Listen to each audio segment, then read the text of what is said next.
Hi everyone, this is Laura and welcome to my channel. I just want to say happy Saturday to all. I hope you guys are enjoying your weekend. This is a video response for Marilyn G, who is having a challenge over at her channel. It is called the Marilyn G Prima Doll Spring Tag Challenge entry.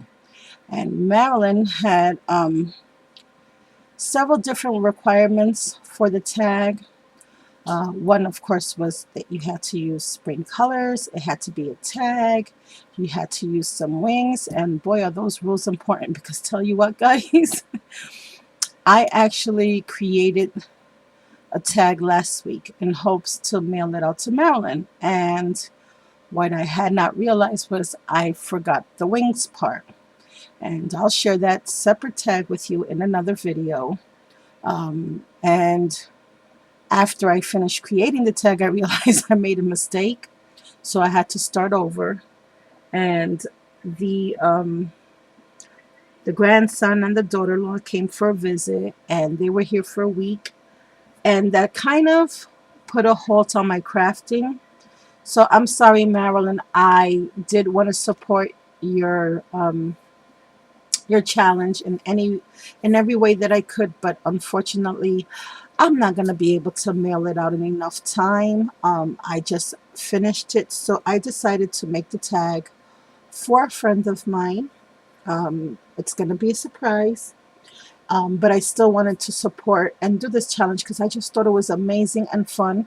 And to be quite honest, it has been quite some time since I've done a tag, and even longer since I played with my Prima mixed media doll stamps, and I just love them. And I wanted to thank Marilyn for inspiring us all to finally get those stamps and put some use to them and play with them. So for my tag, I used this one right here. Now I'm not sure what the name is. I know some girls have names, some don't. But this is the one I use, and I have the first series. I have all of them, and then I have some from the second series and one from the last series. And this one I picked up because it reminded me so much of my little girl, of one of my twins, and I just had to do it with this tag. So for my tag, the papers that I created my own tag out of chipboard. I wanted something long enough and wide enough to fit my little Prima doll stamp and not have it look a little too crowded in. I used my Graphic 45 Secret Gardens paper stack because that just screams spring to me. So let me get started. I'm not sure if you can actually, where is Variety, my little helper Variety? Oh, here she is. I'm not too sure if you can see this over here, but this is actually some modeling paste that I used from a stencil, and I wanted to share that stencil with you because this stencil is one of many that my sweet, sweet, sweet friend, oh, some of the modeling paste actually cracked off. My sweet, sweet, sweet dear friend Rosa, whose Color Explosions, actually made this stencil off of her, I think it was her Cameo, and this is the stencil I used, guys. And Rosa, if you're watching, honey, thank you so much for gifting me those stencils. I wanted you to see that I was so super excited and happy to finally be able to use mine. This is actually such a beautiful cut. It's one of, well, they're all my favorites, but this is, yeah, I'm not even going to say this one is my favorite. They're all my favorite. I love them all. And you'll see I used them on the other tag as well. So I did use this one, and I just love the cuts on that, guys. Look at that. And Rosa, it worked really well. I just need more practice with stenciling. I'm not so great with the modeling paste, and I always forget to tape it down. I don't know why, but I do. So I first used the modeling paste, and then I'm not sure if you can tell, but I have a little piece of paper that I fussy cut over here, and it says Only count the sunny days, and then it has a little clock. And that also came from the paper collection that I fussy cut. I have some diamond dyes, little tiny butterflies here in purple and turquoise, and I distressed them all. I also made these little flowers with the little pearl centers, and as is this little tiny butterfly that's on her headband. Those are all from diamond dyes, and those are the dyes that I have in my collection from the Diamond Dye store. And I will leave a link to the Diamond Dyes website in the description box if anyone's interested in purchasing any of these dyes, as well as my coupon code so you can get an additional 10% off. I colored her in with my flex markers, and this is actually a new color that I acquired from my friend Marla H. Thank you so much, my sweetheart. This is actually a nutmeg color, and I also colored in her hair with my pro markers and flex markers. And then her headband I actually paper pieced, and I also colored that in, and then I added some liquid pearls to the little butterfly. I have some sparkles. I have these circle bling from Recollections that I've had in my stash forever and I just haven't used. So I used 2 of those. I just cut them apart. For the wings on the behind the stamped image, this is actually an applique that I've had in my stash that I purchased a while back. And this was actually a very bright turquoise. But when I first put it down to see if I liked it, because I wanted to make her dress in lilac, I wasn't too happy with it. So I colored it with my Lindy spray. And I used this color right here. Jazzin' Liven Purple, I think it says. And I also colored it with one of my older bottles that I still have some of, which was a Starburst stain, and it's called the Aphinian Turquoise. I actually used both colors, and that's the results of both colors being mixed up together. On her, I also paper pieced her dress. For the top part, I paper pieced it actually with the same paper here, but I colored it in with my pro markers because I wanted it to stand out a little bit more.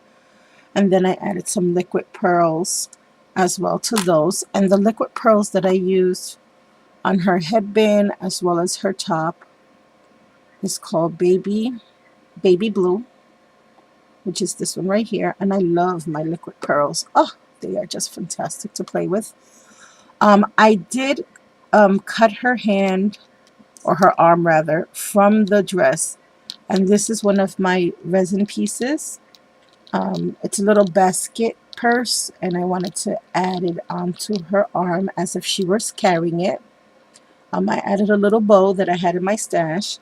And then on her dress, I just highlighted certain areas of the dress with my pro markers, just to give it a little bit more definition, which the camera's not picking up. And I also added some stickles to the bottom. Underneath that, I have some very small lace trim. I don't know if you can see that there.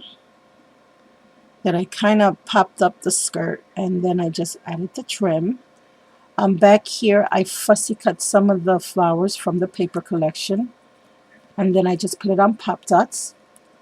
I have some more of that bling. Here's some more of the stencil that you can see coming out under here as well. And then on the bottom here, I have this punchinella that was given to me by my cousin Yuka. And this is what that looks like. Excuse me, guys. I'm so sorry. And I thought that would just add a nice little layer without adding too much bulk. Here, I also fussy cut the this from the paper collection, and I also distressed it with some worn lipstick and some tattered rose. And it says, "Spring is the sun shining on the rain, and the rain falling on the sunshine." And then, of course, the quote of the person unfortunately, I covered up with the flowers. And then I just used my corner punch just to round off the corners. I added some baby blue lace around it to make it look like it was in a frame. I have here some more of my little flowers that I made using my diamond dies. And I just layered those up as well as my little butterflies. Now, guys, I don't know if you remember, not too long ago, I did a little eBay haul. And that's where I get my little resin pieces. And I thought these were so much bigger. And I think I mentioned that on the video. And I said, but you know what? There's no such thing as me being unhappy with my purchases like that, because I always find some kind of use for them. It's what I call little happy accidents. And just as I said, I was so thrilled because I lined up the little resin flowers with the flower that's underneath, and it just fit it perfectly. It just fit it perfectly. So I added my two little resin purple flowers for the shoes, and I paper pieced. And these paper pieces are also from the Secret Garden paper stack. Yep, and then I highlighted it with my black marker just to make it stand out a little bit more. I have lots of, I have a little piece of applique that I put back here, lots of layers of flowers that I made with my diamond dies. I also have another piece of crochet trim, a piece of ruffled lace here, and a piece of purple bling. And then on the bottom, I have this little applique here. And this is from Tresor Deluxe Etsy store, or Zibbit store rather. Is it Zibbit or Etsy? One of those two. This came from her shop. And then I added some little resin stars and little white stars to the center of the hearts for the applique. And then I added some more of that bling. So that's my tag, guys. I did leave the back blank, other than the little ruffle trim in here, because I actually might make a card and add to it, because I already know where this tag is going to go, since I did not meet the deadline. So I just wanted to leave that blank. But I did, oh, and then on the top, I just made a little hole, and I added some seam binding and pretty spring colors. I added lilac. Actually, this was white. I painted it with, I distressed it with the milled lavender distressings. And then this blue one I had in my stash. This came from my Diamond Dyes DT package. And the green one also came from my Diamond Dyes DT package. And these were just some little leftover pieces I had here. So I decided to use them for the tag. So guys, I hope that you like my tag. It was so much fun to create, even though I did blunder the first time out. I should have paid more attention to the rules, but I didn't. I was so excited and happy to get a tag done that I just went with it. And like I said, maybe next challenge I will do better and pay a little bit more better attention. So guys, thank you for watching. Marilyn, I hope you liked the tag. I will be making the video response. And for all my other subscribers out there, if I believe the challenge ends on April 30th, you still have 4 more days to create a tag and make a video response promoting her challenge. Even if you don't have time to actually get it out to her within enough time, you still have time to at least gain an entry for participating in the challenge, which is what I did. So thank you all for watching. I hope you're all going to have a blessed day today and get some crafting done. I will talk to you all very, very soon, because now I want to share with you the first tag I made. Thank you all. Bye for now.